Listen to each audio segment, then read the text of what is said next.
Bonjour et bienvenue pour cette vidéo.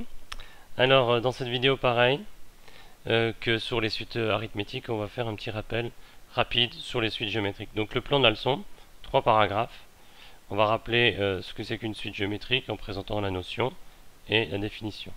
Ensuite on va essayer de déterminer, d'expliquer d'où vient la formule qui permet de calculer directement le terme de rang n, et on donnera aussi la façon de calculer la somme des n premiers termes d'une suite géométrique. C'est parti. Alors, première définition, une suite géométrique, qu'est-ce que c'est? Une suite géométrique, c'est lorsqu'on peut, chaque terme d'une suite, de cette suite, s'obtient en multipliant le terme précédent par un même réel que l'on appelle raison. Si c'est le cas, si tel est le cas, la suite est dite géométrique. Voilà. Mathématiquement, ça se traduit ainsi. La suite U est géométrique de raison Q, si et seulement si, pour tout entier n, pour tout n appartenant à un grand N, on a un plus 1 égale Q fois un. Donc là, on a bien le terme un plus 1 qui est égal au précédent fois Q. Dans cette relation, eh bien, il faut bien penser que pour calculer, quand on a une relation comme ça, il faudra aussi avoir le premier terme. Alors, en général, le premier terme, c'est U0 ou U1. Donc, pour initialiser, on a besoin de la donnée de U0 ou de U1. Voilà. Poursuivons. Un exemple très rapide. Alors, 1, 2, 3, 1, 2, 4, 8, 16, 32. On voit une série, une suite de nombres.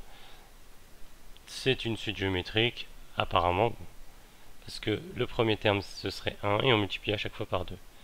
En effet, fois 2, hop, fois 2, fois 2, 8 fois 2, 16, fois 2, 32. Donc à chaque fois, pour avoir le suivant, on multiplie par 2. Pas de problème. C'est une suite géométrique. Alors souvent dans les exemples d'exercices, on parle d'intérêt composé, taux d'intérêt.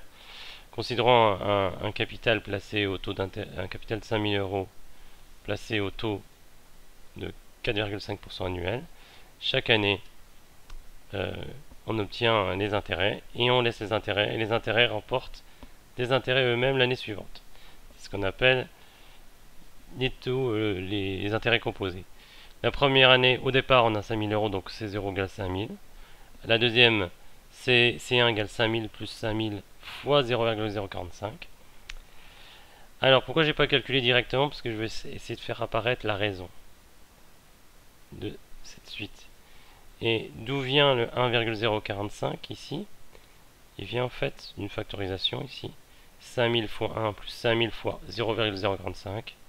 Si on factorise, j'avais pas mis le détail, ça nous donne quelque chose comme ça. 1 plus 0,045. Factorisation. Vous voyez ce qui donne 5000 fois 1,045. Et en fait, ce raisonnement va pouvoir être poursuivi. Ce qui nous donne C2 égale C1 fois 1,045, ainsi de suite, etc. Le capital chaque année est multiplié par 1,045, il s'agit bien d'une suite géométrique d'après la définition. De raison 1,045 et de premier terme 5000.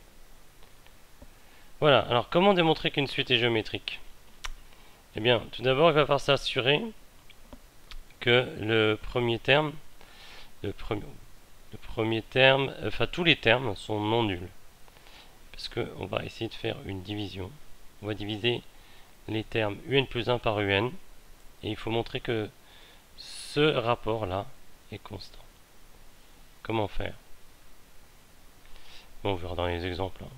En général, ce qu'on essaye de faire, c'est d'exprimer un plus 1 en fonction de un et de trouver par une factorisation q fois un. Maintenant, passons au paragraphe suivant. On voudrait trouver une formule qui nous permet de calculer directement le terme de rang n. Et on va le faire petit à petit pour trouver. Si on a U1 et que la suite est géométrique de raison Q, on a U2 égale Q fois U1. Et U3 égale Q fois U2. Mais U2, c'est q fois u1. On peut substituer l'expression de u2 dans q fois dans u3, donc ce qui fait q fois q fois u1, q au carré fois u2.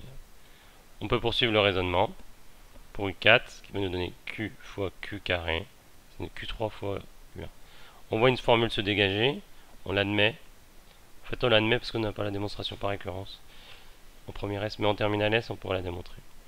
On admet que pour tout entier n non nul, on a un égale q puissance n-1 fois u1. Eh bien, c'est cette formule qu'on va noter dans un théorème. Voilà. Alors, bah, je mets tout, puis hop, je vais revenir en arrière, pardon. Hop. Voilà, donc théorème, qui nous permet, c'est la formule de calcul direct pour les suites géométriques. Le terme de rang n d'une suite géométrique U, le premier terme U1 et de raison Q, est UN égale Q puissance n-1 U1. Remarquez le n-1 et U1 ici.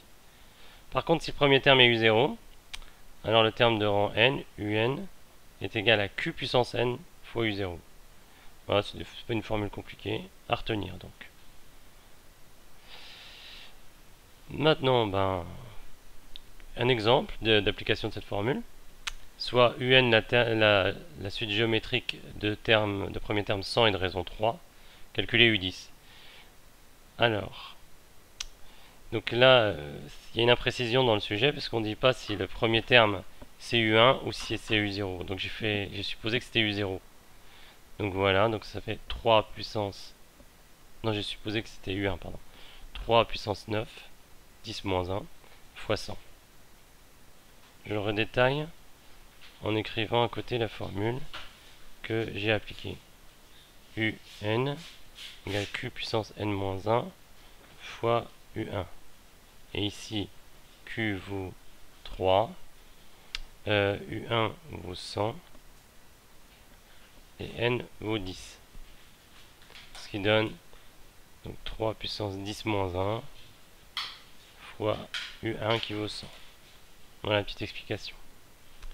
Voilà pour l'exemple. Bon, c'est pas du tout, c'est pas sorcier. On passe à la suite. J'efface. Voilà. Et maintenant, on va passer au paragraphe suivant, c'est-à-dire comment calculer la somme des n premiers termes d'une suite géométrique. Alors avant, je vais d'abord calculer la somme des n premiers termes d'une suite géométrique de premier terme 1, c'est-à-dire sans... Si, il y a un premier terme, c'est 1. Et de raison q différent de 1. Eh bien, on va admettre que 1 plus q carré plus etc. qn-1 égale 1 moins q puissance n sur 1 moins q. Ça peut se démontrer aussi en faisant le produit de cette somme par 1 moins q. En développant, on trouvera 1 moins q puissance n. Dans le cas général, si U1 n'est pas forcément égal à 1, eh bien, on a ça. Sn égale 1 plus U2 jusqu'à UN. Mais chacun des UN s'exprime en fonction de U1. U2 est égal à Q fois U1, Q carré, U3, Q carré fois U1, ainsi de suite. On factorise par U1 et on est ramené au cas précédent. D'où la formule. Voilà. Oh, je vais la surligner. Et voilà. Hop. La somme d'une suite géométrique de raison U1, c'est égal à des n premiers termes, est égal à U1 fois 1 moins Q puissance n sur 1 moins Q. Voilà. Alors, qu'est-ce que je peux rajouter Ah oui, ça je vais les réécrire. Ce qu'on peut retenir en notation sigma égale I de 1 à n des UI est égal à U1 fois 1 moins Q puissance n sur 1 moins Q. On peut aussi l'écrire ainsi, U1 fois Q puissance n moins 1. Comme c'est l'opposé, on prend l'opposé du dénominateur aussi, Q puissance 1 moins 1. On aime bien aussi retenir la somme, c'est le premier terme, fois la raison, donc Q puissance le nombre de termes, moins 1, il n'y a pas besoin de parenthèse, divisé par la raison moins 1. Voilà, merci d'avoir suivi cette vidéo et à très bientôt.